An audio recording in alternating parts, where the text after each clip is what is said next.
Hello students, आज आपका topic chemical equilibrium का लेक्चर नंबर पहला, जिसे हम रासायनिक साम्यावस्था या रासायनिक साम्य भी कहते हैं। ये आपका आज का टॉपिक है। क्या है? रासायनिक साम्य, रासायनिक साम्य यानी कि केमिकल इक्विलिब्रियम। केमिकल इक्विलिब्रियम अगर हम बात करें तो इसका मतलब होता है कि जब प्रोडक्ट और रिएक्टेंट के जो रेट ऑफ रिएक्शंस हैं, अगर वो क्या हो जाए, इक्विलिब्रियम में आ जाए, यानी कि साम्यावस्था में आ जाए, तो उसी को हम कहते हैं केमिकल इक्विलिब्रियम का नाम देते हैं, यानी कि रासायनिक साम्य कहते हैं।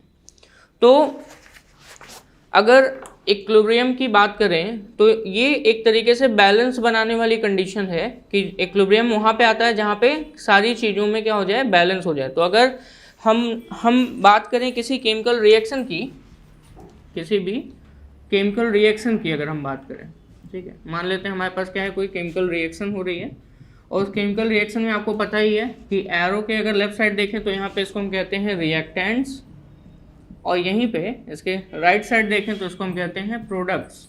हिंदी में अगर हम इसको बोलें तो इसको हम कहते हैं अभिकारक, और इसे हम कहते हैं उत्पाद यानी कि प्रोडक्ट्स। तो अभिकारक और उत्पाद, इनके जो वेलोसिटीज हैं यानी कि इनका जो वेग है, अगर ये दोनों क्या हो जाएं, आपस में इक्वल हो जाएं एक तरीके से, यानी कि इनकी velocity is equal to velocity, ठीक है, यानी कि आपके रिएक्टेंट की वेलोसिटी और यहीं पे प्रोडक्ट के फॉर्मेशन की वेलोसिटी अगर क्या हो जाए, इक्वल हो जाए, तो हम कहते हैं कि उस समय केमिकल इक्विलिब्रियम आ गया है, यानी कि रासायनिक साम्य की अवस्था आ गई है। ठीक है, तो यहाँ पर साम्य अवस्था का मतलब यही समझिए कि जब कभी बैलेंसिंग की केस आ जाए तो उसी को हम क्या कहते हैं, साम्य अवस्था कहते हैं। ठीक है, अब रिएक्शंस की टाइप्स अगर हम देखें तो रिएक्शन की टाइप्स में दो तरीके के रिएक्शंस होते हैं। एक होते हैं आपके इरिवर्सिबल और एक होते हैं रिवर्सिबल रिएक्शन, यानी कि एक होते हैं अनुत्क्रमणीय अभिक्रियाएं और एक होते हैं आपके उत्क्रमणीय अभिक्रियाएं। इससे भी पहले कुछ रिएक्शंस की हम बात करें तो आपने केमिकल इक्विलिब्रियम में दो तरीके के रिएक्शंस पढ़ते हैं, फॉरवर्ड रिएक्शंस एंड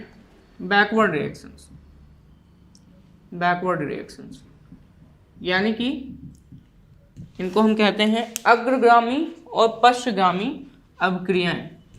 हिंदी में अगर देखें तो फॉरवर्ड रिएक्शंस को कहते हैं हम लोग अग्रगामी अभिक्रियाएं, वहीं पे अगर बैकवर्ड रिएक्शंस की बात करें तो इन्हें हम नाम देते हैं पश्चगामी अभिक्रियाएं। ठीक है, यानी कि जब रिएक्टेंट से प्रोडक्ट बन रहा होगा तो रिएक्टेंट से क्या बनेगा, जब प्रोडक्ट बन रहा होगा तो इसको कहते हैं फॉरवर्ड रिएक्शन। यहीं पे जब प्रोडक्ट किस में कन्वर्ट हो रहा होगा, रिएक्टेंट में कन्वर्ट हो रहा होगा, तो इसी को कहते हैं बैकवर्ड रिएक्शन, यानी कि पश्चगामी अभिक्रिया। क्लियर? तो अगर हम केमिकल इक्विलिब्रियम में रिएक्शंस के बारे में देखें तो किसी भी केमिकल रिएक्शंस में दोनों चीज़ें पॉसिबल हो सकती हैं, लेकिन उसमें क्या होना चाहिए, प्रोडक्ट का भी कन्वर्जन किस में हो सकता है, रिएक्टेंट में हो, तभी जाके दोनों पॉसिबल है। वरना तो रिएक्टेंट आपका कंबाइन करेगा और कंबाइन करके क्या बनाएगा, प्रोडक्ट का फॉर्मेशन करेगा। ठीक है, तो रिएक्टेंट से अगर प्रोडक्ट का निर्माण हो रहा है तो उसको हम क्या कहेंगे, उसको कहेंगे फॉरवर्ड रिएक्शन, यानी कि उसको कहेंगे अग्रगामी अभिक्रिया। यहीं पे अगर प्रोडक्ट से रिएक्टेंट का निर्माण होता है तो उसको हम कहते हैं पश्चगामी अभिक्रिया, यानी कि जिसे कहते हैं बैकवर्ड रिएक्शन कहते हैं। तो ये तो दोनों चीज़ें हो गई। ठीक है, और यही दोनों रिएक्शंस अगर क्या हों, एक तरीके से आपके इक्विलिब्रियम में हो, यानी कि बैलेंसिंग केस में हो, तो हम कहते हैं रिएक्शन क्या हो गया, आपका इक्विलिब्रियम में है, यानी कि केमिकल इक्विलिब्रियम आया है, या इसको हम कहते हैं रासायनिक साम्यावस्था की दशा भी कहते हैं। तो चलिए अब हम बात करेंगे किसके बारे में, रिवर्सिबल और इरिवर्सिबल रिएक्शंस के। जैसा कि आपको पता है कि रिवर्सिबल का मतलब होता है उत्क्रमणीय, और यहीं पे अगर हम बात करें इरिवर्सिबल की तो इरिवर्सिबल का मतलब होता है अनुत्क्रमणीय। Reversible and irreversible reactions. ठीक है, इसको हिंदी में क्या कहेंगे? उत्क्रमणीय और अनुत्क्रमणीय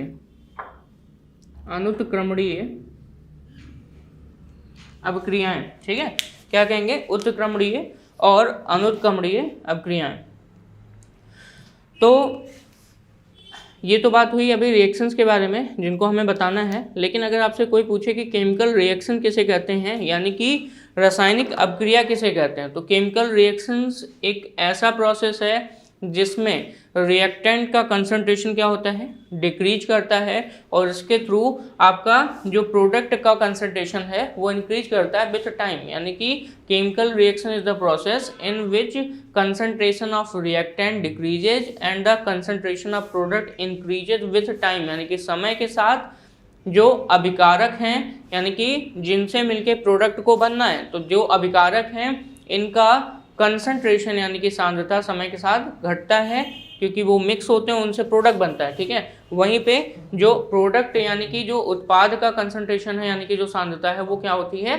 इंक्रीज करती है, बढ़ती है अकॉर्डिंग विथ टाइम, यानी कि समय के साथ। ठीक है, तो केमिकल रिएक्शन को इस बेसिस पर, ठीक है, केमिकल रिएक्शंस को इस बेसिस पर दो क्लासेज में बांटा गया है। कौन कौन से दो क्लास? अभी मैंने नाम भी लिखा है, रिवर्सिबल एंड इरिवर्सिबल, यानी कि उत्क्रमणीय और अनुत्क्रमणीय अभिक्रियाएं।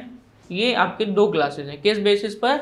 ये है आपका कौन सा रिएक्शन कैसा होगा, यानी कि अगर रिएक्टेंट का कंसंट्रेशन डिक्रीज करेगा और प्रोडक्ट बनेगा, तो यहाँ पे इसको हम कहेंगे कौन सी रिएक्शन?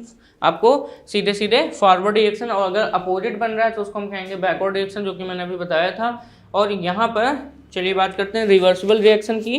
तो ऐसा रिएक्शन, ठीक है, जिसमें जो इंटायर अमाउंट क्या है रिएक्टेंट का, वो प्रोडक्ट में कन्वर्ट नहीं होता है। ठीक है, यानी कि अगर बात करें रिवर्सिबल रिएक्शन की, तो इंटायर अमाउंट जो है रिएक्टेंट का वो प्रोडक्ट में कन्वर्ट नहीं होता। मतलब इसका क्या है कि अगर देखें यहाँ पर, तो रिएक्शंस अगर रिवर्सिबल हम कहते हैं, तो रिवर्सिबल के लिए अगर हम देखें, रिवर्सिबल, ठीक है, इसके लिए देखने जा रहे हैं, तो रिएक्टेंट से क्या बनेगा? प्रोडक्ट बनेगा। और अगर रिएक्टेंट से प्रोडक्ट पूरी तरह बन चुका है तो ये रिएक्शन यहीं पे रुक जाएगा। लेकिन अगर रिएक्टेंट से प्रोडक्ट बन रहा था और प्रोडक्ट फिर से किस में कन्वर्ट हो जा रहा है? रिएक्टेंट में, तो ऐसे रिएक्शंस को हम क्या कहते हैं? रिवर्सिबल रिएक्शंस कहते हैं। ठीक है, ऐसे रिएक्शंस को क्या कहते हैं? Reversible reaction. और इसे ही कहते हैं उत्क्रमणीय अभिक्रिया। और इसके लिए जो साइन बनाते हैं वो हाफ एरो रिएक्टेंट से प्रोडक्ट की तरफ और हाफ एरो प्रोडक्ट से रिएक्टेंट की तरफ बनाते हैं। क्लियर हो गया? चलिए, तो यहाँ पे थोड़ी सी चीज़ आप समझिएगा कि रिएक्टेंट से प्रोडक्ट बनने में फॉरवर्ड रिएक्शन होगा, और यहीं पे प्रोडक्ट से रिएक्टेंट बनने में बैकवर्ड रिएक्शंस हो गए। ठीक है, तो कुछ ना कुछ अमाउंट रिएक्टेंट का बचा रह जाता है, यानी कि कंप्लीटली प्रोडक्ट में कन्वर्ट नहीं होगा। क्यों? क्योंकि भाई जितना अमाउंट यहाँ से इसमें जा रहा था, कुछ अमाउंट यहाँ से निकल के इसमें भी तो आ रहा है, यानी कि रिएक्टेंट रिएक्शन में कंप्लीटली कंज्यूम नहीं होता है, यानी कि उसका पूरी तरीके से यूज नहीं होता है। तो इसीलिए अगर हम यहाँ पे देखें तो ये कैसी रिएक्शंस हो गई?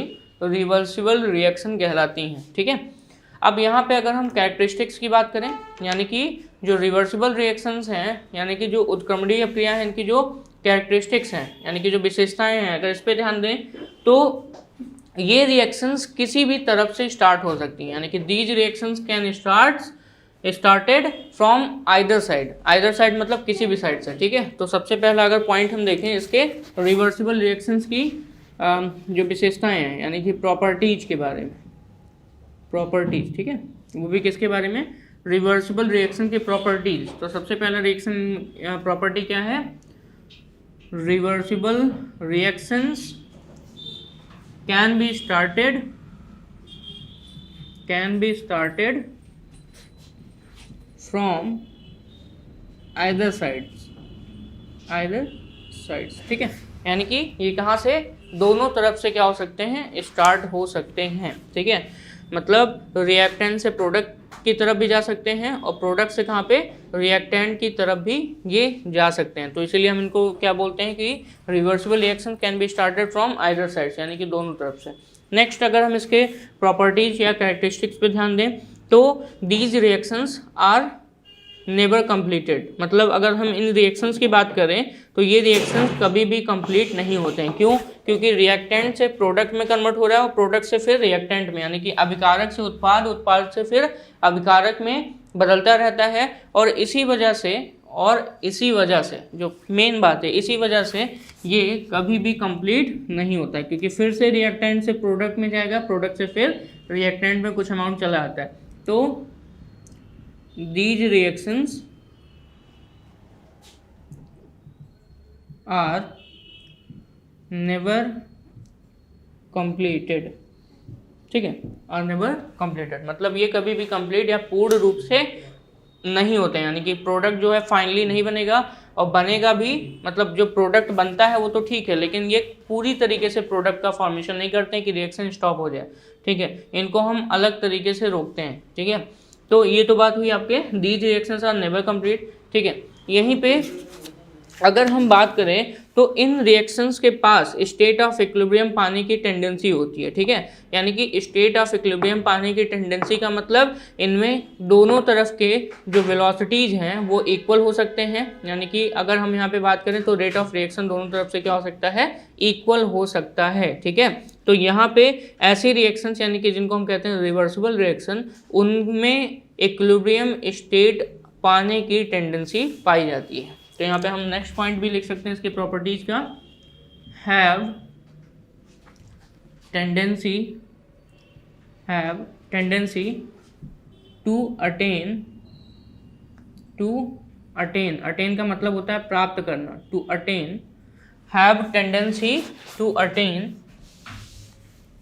Equilibrium state have tendency to attain equilibrium state, मतलब इनमें क्या होता है, साम्य अवस्था या साम्य अवस्था लाने की टेंडेंसी पाई जाती है। क्लियर? ठीक है, इसको रिप्रेजेंट करने के लिए हम क्या करते हैं, किस एरो का यूज करते हैं, इसको रिप्रेजेंट करने के लिए रिएक्शंस में इस तरीके का सिंबल बनाते हैं, जैसे कि मैंने यहाँ पे अभी बनाया। ठीक है, तो ये बनाया है, यानी कि इसको रिप्रेजेंट करने का तरीका कैसा हुआ, एक हाफ एरो, वो भी किधर से, रिएक्टेंट से प्रोडक्ट की तरफ, एंड देन उसका अपोजिट कहाँ से, प्रोडक्ट से रिएक्टेंट की तरफ हम भेज देते हैं। ठीक है, तो ये तो बात होगी किसके बारे में, कैरेक्टरिस्टिक्स के बारे में, किसके, रिवर्सिबल रिएक्शन यानी कि आपके उत्क्रमणीय अभिक्रियाओं के। ठीक है, यहीं पे एग्जाम्पल्स की बात करें तो एग्जाम्पल्स में न्यूट्रलाइजेशन रिएक्शन आप जानते हो, न्यूट्रलाइजेशन का मतलब होता है उदासीनीकरण की अभिक्रिया। ठीक है, अगर हम न्यूट्रलाइजेशन रिएक्शंस की बात करें तो इसको कहते हैं उदासीनीकरण की अभिक्रिया। और न्यूट्रलाइजेशन किसके किसके बीच होता है, एसिड एंड बेस के बीच। ठीक है, यानी कि अम्ल और क्षार के बीच न्यूट्रलाइजेशन यानी कि उदासीनीकरण की अभिक्रिया होती है, जिससे सॉल्ट एंड वाटर का फॉर्मेशन होता है। और ये जो रिएक्शंस हैं ये आपके कैसे होते हैं, अगर देखें तो रिवर्सिबल रिएक्शंस माने जाते हैं, यानी कि अगर रिवर्सिबल रिएक्शन में देखें तो neutralisation between an acid and a base either of which are both are weak. ठीक है, यानी कि उनमें से या तो एक या तो सभी क्या हों, वीक हों। तो इसमें क्या होगा, हमेशा याद रखें रिवर्सिबल रिएक्शन होता है। जैसे एग्जाम्पल के तौर पर अगर हम देखें तो ये तो हमने प्रॉपर्टीज पढ़ ली, क्या क्या प्रॉपर्टीज पढ़ी, एक बार फिर से हम लोग देख लेते हैं कि जो रिवर्सिबल रिएक्शंस होते हैं ये कहाँ से, दोनों तरफ से स्टार्ट हो सकते हैं, ये कभी भी कंप्लीट यानी कि पूर्ण नहीं होते हैं। यहीं पर अगर हम बात करें ये तो कभी कंप्लीट नहीं होते यानी कि पूर्ण नहीं होते हैं, और यहीं पे इनमें टेंडेंसी होती है साम्य अवस्था प्राप्त करने की। क्या, कौन सी अवस्था, साम्य अवस्था प्राप्त करने की। ठीक है, साम्य अवस्था प्राप्त करने की। जो मैं पॉइंट बोल रहा हूँ इसको आप नोट करते चलिए। ठीक है, क्योंकि ये चीज़ें सभी आपके बहुत ही अच्छे कंटेंट यानी कि नोट्स प्रोवाइड करेंगे आपको, जो आपके एग्जाम में भी मदद करेंगे, तो इसको नोट करते चलिए। ठीक है, यहीं पे अगला क्या है कि जब भी कभी हम बात करेंगे किसके बारे में, रिवर्सिबल रिएक्शन, तो उसके लिए सिंबल कैसा बनाएंगे, हम हमेशा इस तरीके का सिंबल बनाएंगे, हाफ एरो दोनों तरफ। ठीक है, यहाँ पर ये तो बात हो गई। अब रिवर्सिबल रिएक्शन में ही एग्जाम्पल्स भी देख लें, क्योंकि इनको एग्जाम्पल के बिना आपको रिवर्सिबल रिएक्शन कैसे समझ में आएगा। तो जितने भी आपके न्यूट्रलाइजेशन रिएक्शंस हैं वो सभी के सभी कैसे होते हैं, रिवर्सिबल रिएक्शन। ठीक है, तो रिवर्सिबल रिएक्शन अभी चल रहा है हम लोगों का, और इसमें अब बात करने जा रहे हैं हम लोग एग्जाम्पल्स के बारे में, यानी कि उदाहरणों के बारे में। ठीक है, तो सबसे पहला न्यूट्रलाइजेशन। ठीक है, क्या है neutralisation? Neutralisation between acid and base. ठीक है, neutralisation between acid and base, यानी कि अम्ल और क्षार के बीच उदासीनीकरण की अभिक्रिया। न्यूट्रलाइजेशन को क्या कहते हैं? उदासीनीकरण। उदासीनीकरण, ठीक है, की अभिक्रिया कहते हैं। एग्जाम्पल के तौर पर सपोज दैट आपके पास CH3COOH है, इसकी रिएक्शन अगर हम किससे कराएं, सोडियम हाइड्रोक्साइड से कराएं, तो इसके लिए एरो आप ऐसे बनाओगे, यानी कि CH3COOH जिसे हम कहते हैं एसिटिक एसिड, और ये जो आपका एसिटिक एसिड है ये एसिडिक है, नाम से ही एसिड लिखा है तो इसको आप तुरंत समझोगे एसिटिक एसिड, यानी कि एसिटिक अम्ल कहते हैं इसको। और यहीं पे ये है आपका सोडियम हाइड्रोक्साइड, सोडियम हाइड्रोक्साइड, ये एसिड हो गया और ये क्या हो गया आपका बेस हो गया। रिएक्शन कराओ, इसको एल्कली भी कहते हैं। ठीक है, all bases are not alkali, सभी बेस एल्कली नहीं होते, लेकिन जितने भी एल्कली होते हैं वो सभी क्या होते हैं, आपके बेस होते हैं। मतलब क्षारक जितने भी हैं वो क्षार की तरह बिहेव करते हैं, लेकिन वहीं पे सभी क्षार क्षारक नहीं होते। ठीक है, और क्षारक यानी कि एल्कली उन्हें कहते हैं जो वाटर में डिजॉल्व करने पर OH माइनस यानी कि हाइड्रोक्साइड या हाइड्रोक्सिल आयन प्रोवाइड कराते हैं। ठीक है, चलिए रिएक्शन होगा तो इनका जो प्रोडक्ट बनेगा वो बनेगा CH3COONA प्लस H2O। क्या बन गया? CH3COONA plus H2O। इसको कहते हैं सोडियम एसीटेट। क्या कहते हैं? Sodium acetate. और ये आपका जो बना है ये है सॉल्ट। ठीक है, और यहाँ पे आपका ये क्या बना है? वाटर, यानी कि जल। तो अगर आपने एसिड की रिएक्शन, किसकी रिएक्शन? एसिड की रिएक्शन बेस से कराई, और बेस से कराई तो सॉल्ट और क्या बनता है? वाटर बनता है। और ये जो रिएक्शन है इसको हम कैसे लिखेंगे? सिंबल कैसा बना रहे हैं हम बीच में? रिवर्सिबल रिएक्शन का सिंबल है। तो ये ध्यान में रखना है कि ऐसी रिएक्शंस क्या होती हैं? रिवर्सिबल रिएक्शंस होती हैं। क्लियर? चलिए नेक्स्ट आपका एग्जांपल है सॉल्ट हाइड्रोलिसिस। अभी तक तो पहला एग्जांपल क्या था? न्यूट्रलाइजेशन। और अगला एग्जांपल है वो है सॉल्ट हाइड्रोलिसिस।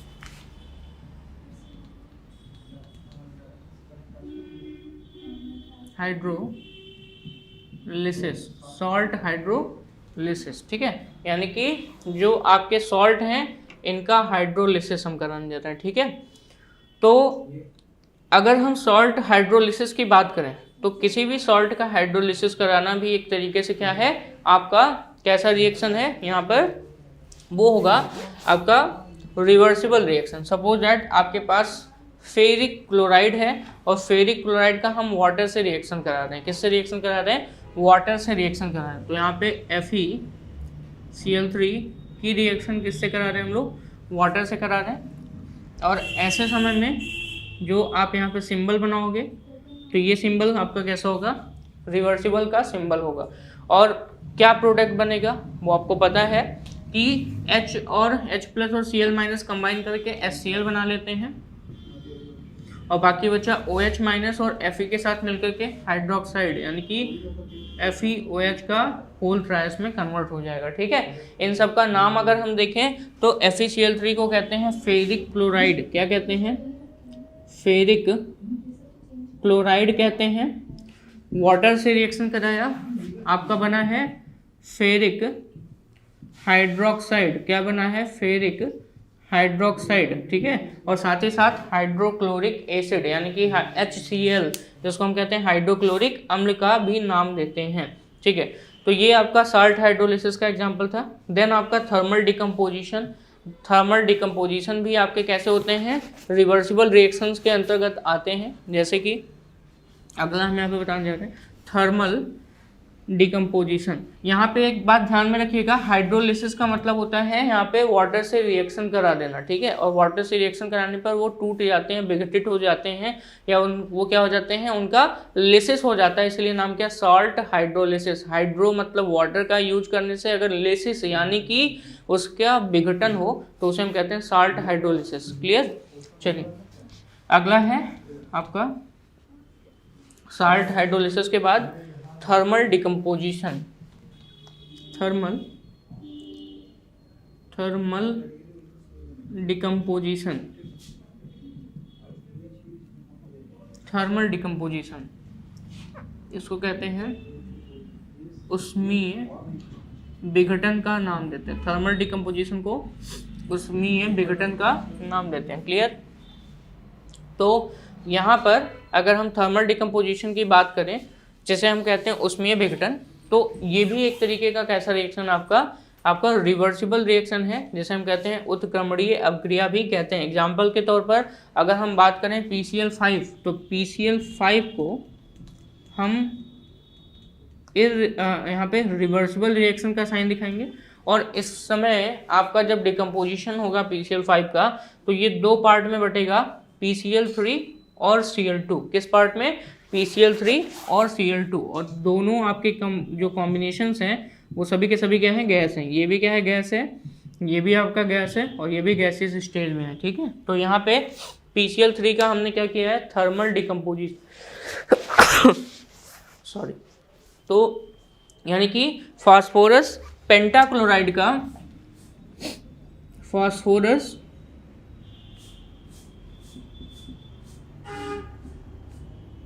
पेंटाक्लोराइड का अगर हमने क्या करा, थर्मल डिकम्पोजिशन यानी कि हीट द्वारा, तो यहाँ पे बनेगा फास्फोरस ट्राइक्लोराइड,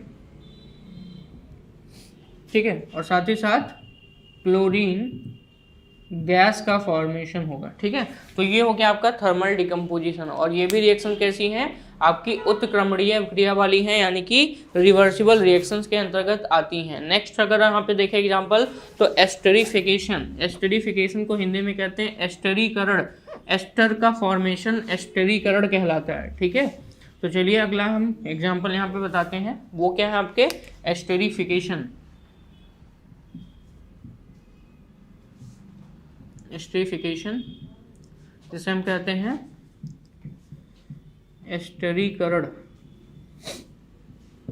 क्या कहते हैं, एस्टरीकरण का नाम देते हैं। तो जैसे कि आप किसी भी एसिड का, जैसे कार्बोक्सिलिक एसिड है, उसको अल्कोहल के साथ रिएक्शन कराएंगे, तो कार्बोक्सिलिक एसिड का अल्कोहल के साथ रिएक्शन होने पर एस्टर का फॉर्मेशन होता है। और जैसा कि आपको पता है कि एस्टरीफिकेशन के लिए हमेशा याद रखिए एस्टर ग्रुप किसके किसके बीच होता है, हम इसको कहते हैं RCOOR-, यानी कि C डबल बॉन्ड O, ठीक है, C डबल बॉन्ड O और एक सिंगल बॉन्ड O के साथ R-, और ये एल्किल ग्रुप, यानी कि दो एल्किल ग्रुप्स हैं, एक एल्किल ग्रुप यहाँ पे है, एक एल्किल ग्रुप यहाँ पे है, और ये आपका जो पोर्शन है ये एस्टर ग्रुप कहलाता है। तो यहाँ पर इस रूप में, यानी कि इस फॉर्म में आपका फॉर्मेशन होगा, तो हम कहेंगे एस्टरीकरण हो गया। तो चलिए देखते हैं कैसे यहाँ पे एस्टरीकरण की बात करेंगे। तो सबसे पहले हम क्या, यहाँ पे कोई कार्बोक्सिलिक एसिड है, कार्बोक्सिलिक एसिड में, ठीक है, हमने एथिल अल्कोहल ले लिया C2H5OH। तो इसके रिएक्शन से यहाँ पे मैं एरो का साइन जो बना रहा हूँ वो कैसा बना रहा हूँ, रिवर्सिबल रिएक्शन का साइन है। कैसा है, रिवर्सिबल रिएक्शन का साइन है। और ऐसे समय में यहाँ पर वाटर का फॉर्मेशन होगा, और साथ ही साथ C2H5 एंड वाटर, इसका फॉर्मेशन होगा, मतलब CH3COO तो रहेगा ही, साथ ही साथ एक एल्किल ग्रुप ये जाके इससे जुड़ेगा, और यहाँ से जो H निकलेगा वो OH से रिएक्शन करके क्या बना लेगा, वाटर का निर्माण कर लेगा, यानी कि जल का निर्माण करेगा। तो यहाँ पे ये जो पोर्शन बना है ये बन गया है आपका एस्टर, ठीक है, और इसीलिए हम इस रिएक्शन को क्या कहते हैं, एस्टरीकरण कहते हैं, ठीक है। तो ऐसे समय में आप देखेंगे तो रिएक्शन कैसा होगा, रिवर्सिबल, यानी कि उत्क्रमणीय अभिक्रिया होंगी। यहीं पे अगर हम एवापोरेशन ऑफ वाटर को देखें, किसी भी क्लोज्ड वेसल्स में एवापोरेशन ऑफ वाटर यानी कि लिक्विड से किस में जा रहा है, गैस में जा रहा है, तो ऐसे रिएक्शंस भी आपके कैसे होते हैं, आपके रिवर्सिबल रिएक्शंस के अंतर्गत आते हैं। तो जितने भी रिवर्सिबल रिएक्शंस हैं सबके एग्जांपल थोड़ा सा देखते रहिए क्योंकि इसी से रिलेटेड क्वेश्चंस आपके एग्जाम्स में आते हैं। तो यहाँ पे अगर हम देखें वाटर किस फॉर्म में है, लिक्विड के फॉर्म में, और ये जब गैस के फॉर्म में जाएगा तो ये भी आपका कैसा है, रिवर्सिबल रिएक्शन। ठीक है, और ये कहाँ करा रहे हैं, क्लोज्ड वेसल्स में करा रहे हैं। ठीक है, क्लोज्ड वेसल्स में। क्लोज्ड वेसल में क्यों, क्योंकि वेपर अगर ऊपर की सरफेस से टकराएगा तो फिर से वो वाटर ड्रॉपलेट्स में कन्वर्ट हो जाएगा, फिर से वो लिक्विड में कन्वर्ट हो जाएगा। तो इसीलिए क्या है, वाटर लिक्विड में था, हीट किया, वाटर वेपर बना, वाटर वेपर सरफेस से टकराया और फिर से लिक्विड में कन्वर्ट होकर फिर से नीचे आ गया। तो इसको हम कहेंगे कि यहाँ पर इसको कहेंगे इवेपोरेशन ऑफ वाटर, यानी कि पानी का वाष्पन भी एक तरीके से कैसी प्रक्रिया है, आपका रिवर्सिबल रिएक्शन है। तो ये तो बात हो गई रिवर्सिबल रिएक्शन की, यानी कि उत्क्रमणीय अभिक्रियाओं की। अब हम बात करते हैं इररिवर्सिबल रिएक्शंस की। तो चलिए इररिवर्सिबल रिएक्शंस पे हम लोग जाते हैं। अब यहाँ पे रिवर्सिबल तो आपने पढ़ लिया, अब आपका टॉपिक जो है वो क्या है, इररिवर्सिबल रिएक्शन, जिसे हम कहते हैं अनुत्क्रमणीय अभिक्रियाएं।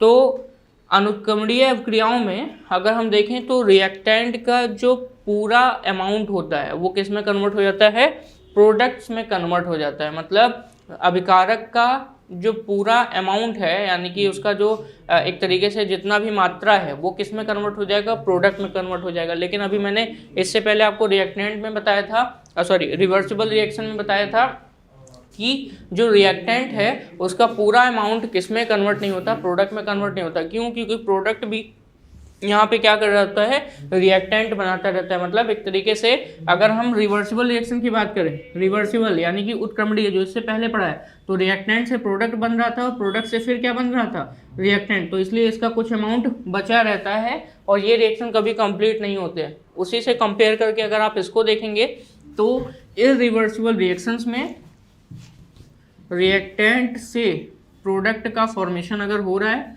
तो ऐसे समय में रिएक्टेंट यानी कि जो आपका अभिकारक है इसका कंप्लीट अमाउंट किस में कन्वर्ट हो जाता है, प्रोडक्ट में कन्वर्ट हो जाता है। ठीक है, तो इररिवर्सिबल रिएक्शंस में अगर एंटायर अमाउंट किसकी, रिएक्टेंट की बात करें तो किस में कन्वर्ट हो जाएगा, प्रोडक्ट में, यानी कि उत्पाद में कन्वर्ट हो जाता है। तो ऐसे रिएक्शंस को कहते हैं इररिवर्सिबल रिएक्शंस। ठीक है, और अगर हम इनके कैरेक्टरिस्टिक्स की बात करें, यानी कि इनके प्रॉपर्टीज की बात करें, तो चलिए हम बात करते हैं कैरेक्टरिस्टिक्स की। ठीक है, तो सबसे पहला कैरेक्टरिस्टिक्स, जैसे कि हमने रिवर्सिबल में पढ़ा था, सेम ऐसे इररिवर्सिबल में पढ़ेंगे कि ये रिएक्शन सिर्फ और सिर्फ एक ही डायरेक्शन में होता है और वो है फॉरवर्ड डायरेक्शन। ठीक है, तो यहाँ पे है reaction takes place only in one direction. ठीक है, only in one direction and that is कौन सा, फॉरवर्ड डायरेक्शन यानी कि अग्रगामी, यानी कि आगे की तरफ। तो यहाँ पे फॉरवर्ड डायरेक्शन यानी कि अग्रगामी की बात करेंगे। तो जब रिएक्शंस आपके कैसे हों, सिर्फ और सिर्फ एक डायरेक्शन में हो, तो उन्हें हम नाम क्या देते हैं, उन्हें हम नाम देते हैं कैसी रिएक्शंस, इररिवर्सिबल रिएक्शंस कहते हैं। क्लियर हो गया। नेक्स्ट अगर बात करें तो ये रिएक्शंस कंप्लीशन तक प्रोसीड करते हैं, मतलब ये रिएक्शन लास्ट में कंप्लीट हो जाते हैं। लिखेंगे दे या दीज रिएक्शंस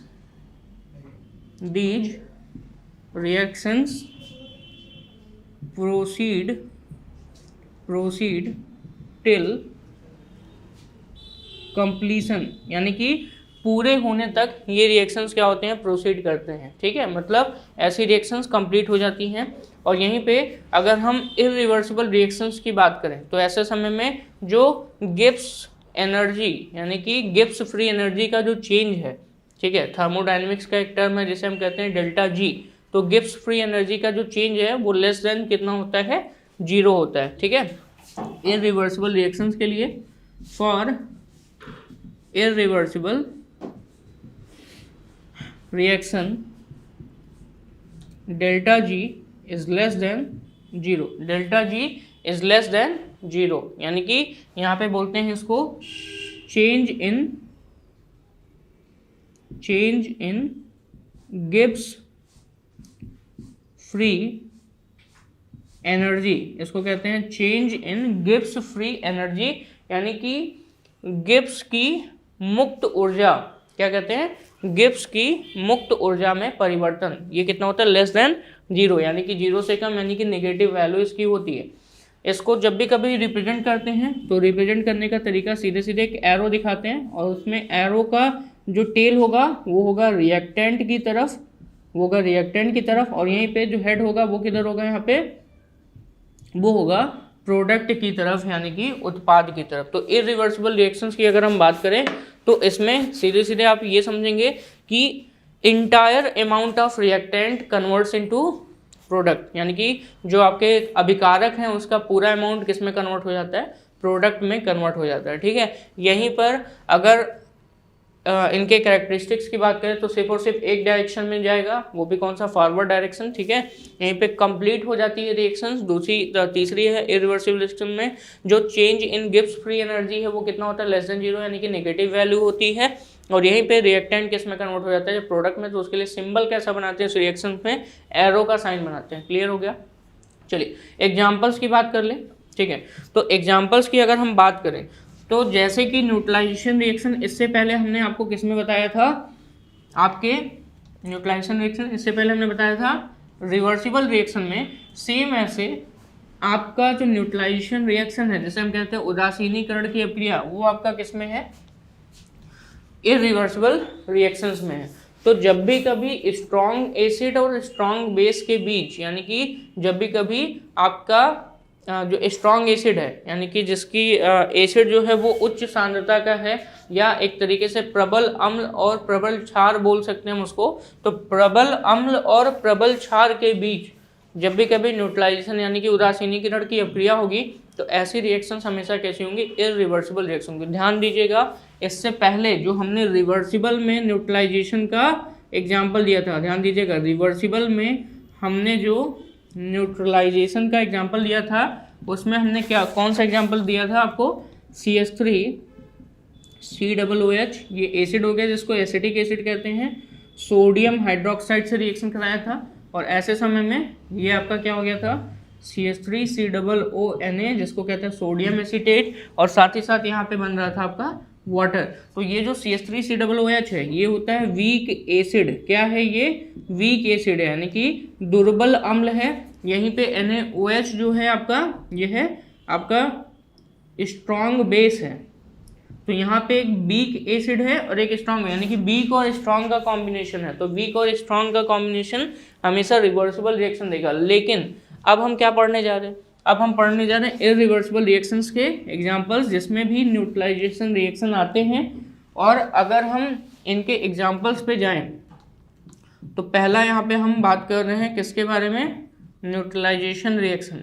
तो आप क्वेश्चन कर सकते हो कि सर जी आपने वहाँ पे बताया था तो यहाँ भी आप क्यों बता रहे हैं कि न्यूट्रलाइजेशन रिएक्शन। तो ये समझने वाली बात है कि रिवर्सिबल में एक वीक होगा और एक स्ट्रांग होगा, या दोनों वीक हो सकते हैं। लेकिन यहाँ पे जब भी कभी इररिवर्सिबल रिएक्शन में देखेंगे अनुक्रमणीय क्रियाओं में, तो यहाँ पर आप हमेशा स्ट्रॉन्ग एसिड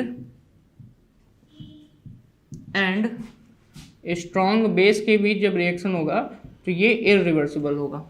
ठीक है, स्ट्रॉन्ग एसिड और स्ट्रॉन्ग बेस के बीच जब न्यूट्रलाइजेशन रिएक्शन होगा तो कैसा होगा, इररिवर्सिबल होगा। एग्जांपल हम यहाँ पे ले लेते हैं, जैसे कि HCl जिसे हम कहते हैं हाइड्रोक्लोरिक अम्ल, एंड NaOH जिसे हम कहते हैं सोडियम हाइड्रोक्साइड। तो हाइड्रोक्लोरिक अम्ल और NaOH ये भी आपका क्या है, ये आपका स्ट्रॉन्ग एसिड है और ये आपका स्ट्रॉन्ग बेस है, यानी कि प्रबल अम्ल और प्रबल क्षार हैं। इनके भी जब भी कभी रिएक्शन होगा तो सॉल्ट एंड वाटर बनेगा। सॉल्ट में बना सोडियम क्लोराइड, ये आपका बना सॉल्ट, एंड देन आपका H2O यानी कि वाटर। तो ये रिएक्शन में हमेशा जो प्रोडक्ट होंगे वो कंप्लीटली बनेंगे और रिएक्टेंट का अमाउंट पूरा का पूरा यूज हो जाएगा, ठीक है। और यहाँ पर अगर देखेंगे तो ये रिएक्शन का जो सिंबल है वो देखें तो एक सिंपल सा एरो है, यानी कि इसका लेफ्ट साइड रिएक्टेंट का है और राइट साइड कैसा है आपका प्रोडक्ट का है। सिंगल एरो यानी कि फॉरवर्ड डायरेक्शन में रिएक्शंस को क्या कर रहा है, बता रहा है, यानी कि प्रदर्शित करता है, रिप्रेजेंट करता है, ठीक है। यहीं पे अगर हम बात करें प्रेसिपिटेशन रिएक्शंस की, यानी कि डबल डिकम्पोजिशन रिएक्शंस की भी बात करें, तो ये भी आपका कैसा है, फॉरवर्ड रिएक्शन है, यानी कि इररिवर्सिबल रिएक्शन में आता है। तो दूसरा एग्जांपल,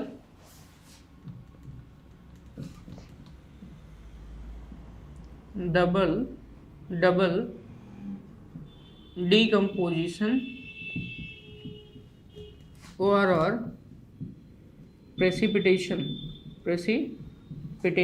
ठीक है, प्रेसिपिटेशन। तो डबल डिकम्पोजिशन और प्रेसिपिटेशन रिएक्शन अगर हैं तो वो भी आपके कैसे इररिवर्सिबल रिएक्शंस में आते हैं। जैसे कि इसको हम कहते हैं डबल डिकम्पोजिशन, यानी कि डिकम्पोजिशन का मतलब होता है विघटन, ठीक है। तो इसको हम कहते हैं द्विविघटन अभिक्रिया, और साथ ही साथ प्रेसिपिटेशन को बोलते हैं अवक्षेपण, ठीक है। तो प्रेसिपिटेशन को हम क्या कहते हैं, अवक्षेपण की अभिक्रिया, ठीक है। एग्जाम्पल यहाँ पे जैसे कि आपका BaCl2 है, इसको हम कहते हैं BaCl2, जैसे हम कहते हैं बेरियम क्लोराइड, क्या कहते हैं हम लोग, बेरियम क्लोराइड। इसकी रिएक्शन अगर हम किससे कराएं, H2SO4 से कराते हैं, H2SO4 जिसे हम कहते हैं क्या, सल्फ्यूरिक अम्ल। तो बेरियम क्लोराइड और H2SO4, और इन दोनों का यहाँ पे एक्वस सोल्यूशन लिया गया है। AQ का मतलब होता है जलीय विलयन, यानी कि एक्वस सोल्यूशन। तो ऐसे समय में ये इनका डबल डिकम्पोजिशन होगा, ठीक है, क्या होगा, डबल डिकम्पोजिशन होगा, और यहाँ पे बनेगा BaSO4। BaSO4 को क्या कहेंगे, बेरियम सल्फेट, और यानी कि BaCl2 के रिएक्शन से और H2SO4 के रिएक्शन से क्या बनेगा, BaSO4 जिसे कहते हैं बेरियम सल्फेट। ये आपका इससे रिएक्शन कर लेगा और ये पोर्शन इससे रिएक्शन करेगा और बनाएगा HCl, ठीक है। और ये दोनों के दोनों कहाँ पे थे, एक्वस सोल्यूशन में थे, ये भी एक्वस सोल्यूशन में था। तो यहाँ पे जो BaSO4 बना ये सॉलिड बनेगा, क्योंकि मैंने अभी बात की किसके बारे में, प्रेसिपिटेशन, यानी कि अवक्षेपण। और अवक्षेपण का मतलब होता है कोई सॉलिड अमाउंट बनेगा तो उसको अवक्षेप के रूप में लेते हैं, यानी कि PPT जिसको कहते हैं, प्रेसिपिटेट। तो ऐसे रिएक्शन में इसका एरो का सिंबल कहाँ होगा, नीचे। जब भी कभी रिएक्शंस में एरो का सिंबल नीचे की तरफ किसी प्रोडक्ट में दिखाया जाए, इसका मतलब इसका प्रेसिपिटेट बनता है, और जब भी कभी ऊपर की तरफ दिखाया जाए तो इसका मतलब ये गैस फॉर्म में बनेगा और रिएक्शंस में निकाल दिया जाता है, यानी कि गैस के फॉर्म में निकलता है, क्लियर। तो यहाँ पे प्रेसिपिटेट बनेगा BaSO4 यानी कि बेरियम सल्फेट का, और ये सॉलिड होगा, और ये जो HCl है ये किस फॉर्म में होगा, एक्वस फॉर्म में होगा, क्लियर हो गया। कितने HCl बनेंगे, 2 मॉलिक्यूल ऑफ HCl का फॉर्मेशन होगा, ठीक है। तो ये तो बात हुई किसके बारे में, डबल डिकम्पोजिशन रिएक्शन के बारे में। लेकिन अब हम अगले पे जाएं तो यहाँ पे थर्मल डिकम्पोजिशन की भी जो रिएक्शंस हैं ये भी कैसी होती हैं आपकी, वो आपके इररिवर्सिबल होते हैं। जैसे कि पोटेशियम क्लोरेट, अगर KClO3 की बात करें तो पोटेशियम क्लोरेट का अगर हम मैग्नीज डाइऑक्साइड की प्रेजेंस में हीट कराएं, यानी कि उसको हीट करें, तो उसका डिकम्पोजिशन हो जाता है और ये KCl और ऑक्सीजन का निर्माण करता है। तो ये थर्मल डिकम्पोजिशन भी कभी कभी आपकी कैसी होती हैं, आपकी इररिवर्सिबल होती हैं। तो चलिए हम नेक्स्ट एग्जांपल लेके चलते हैं थर्मल डिकम्पोजिशन का। इससे पहले मैंने रिवर्सिबल में भी थर्मल डिकम्पोजिशन पढ़ाया था, PCl5 यानी कि फास्फोरस पेंटाक्लोराइड का। तो अगला है आपका थर्मल डिकम्पोजिशन, यानी कि उष्मीय विघटन,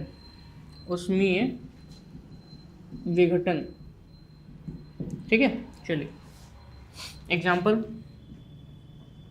KClO3 पोटेशियम क्लोरेट, ठीक है। पोटेशियम क्लोरेट को मैग्नीज डाइऑक्साइड MnO2 के प्रेजेंस में क्या कर दें, हीट कर दें, तो इस समय आपका क्या बनेगा, KCl बनेगा प्लस O2। कितने O2, यहाँ पे 3 मॉलिक्यूल ऑफ ऑक्सीजन, तो यहाँ पे 2 KCl एंड इधर भी 2 KCl हो जाएगा। यानी कि पोटेशियम क्लोराइड की अगर हम हीट करें, यानी कि पोटेशियम क्लोराइड को अगर हम हीट करें इन प्रेजेंस ऑफ MnO2 जिसको कहते हैं मैग्नीज डाइऑक्साइड, और ये जो मैग्नीज डाइऑक्साइड है ये कैटलिस्ट का काम करता है, यानी कि उत्प्रेरक का काम करता है, यानी कि रिएक्शन की रेट को यहाँ पे बढ़ा देता है। तो ऐसे समय में पोटेशियम क्लोराइड और ऑक्सीजन का फॉर्मेशन होता है, ठीक है। और ये ऑक्सीजन गैस बनती है जो कि आपको अलग जगह पे प्राप्त हो जाती है, तो इसलिए इसका सिंबल कैसा है, एरो ऊपर की तरफ बनाते हैं। क्लियर। चलिए, जितने भी रेडॉक्स रिएक्शंस हैं वो भी आपके क्या होते हैं, एक तरीके से आपके रेडॉक्स रिएक्शंस हमेशा इरिवर्सिबल रिएक्शंस में आते हैं। जैसे कि एग्जांपल 4 है यहाँ पे, वो है कौन से, रेडॉक्स रिएक्शंस, जैसे हम नाम देते हैं ऑक्सीकरण अपचयन, ऑक्सीकरण अपचयन अभिक्रियाएं। रेडॉक्स रिएक्शन ऑक्सीकरण अपचयन अभिक्रियाएं कहते हैं।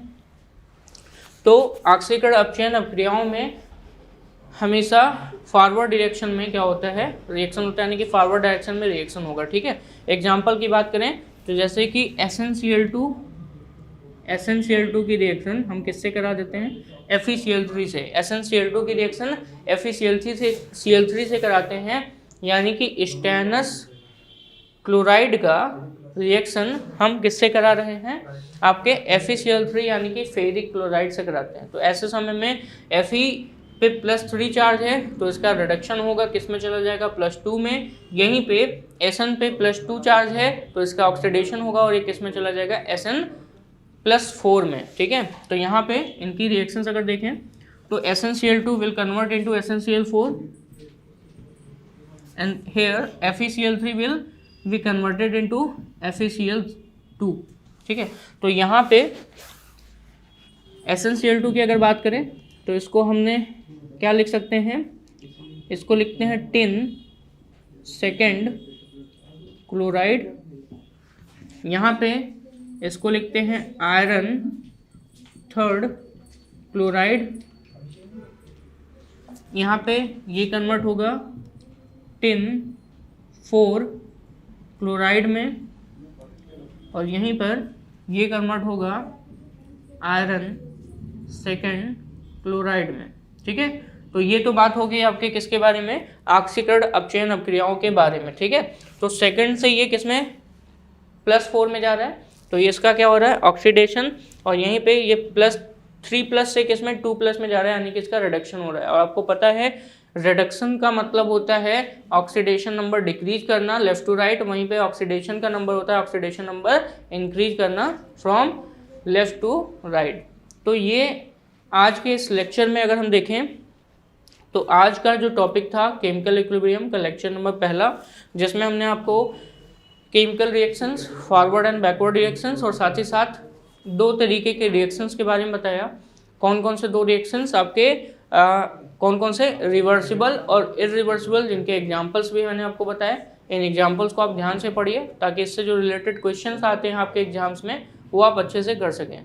नेक्स्ट जो टॉपिक्स हैं हम उसको आगे के जो टॉपिक्स हैं जो आपके जैसे कि आपके ली-चार्टियर प्रिंसिपल, साथ ही साथ मास क्या होता है, एक्टिव मास क्या होता है, तो ये सारे Kp और Kc में रिलेशन, साथ ही साथ आपका जो वेलोसिटी कांस्टेंट है या इक्विलिब्रियम कांस्टेंट है वो क्या होता है, तो ये सब हम आपको नेक्स्ट वीडियो में बताएंगे। Thank you so much.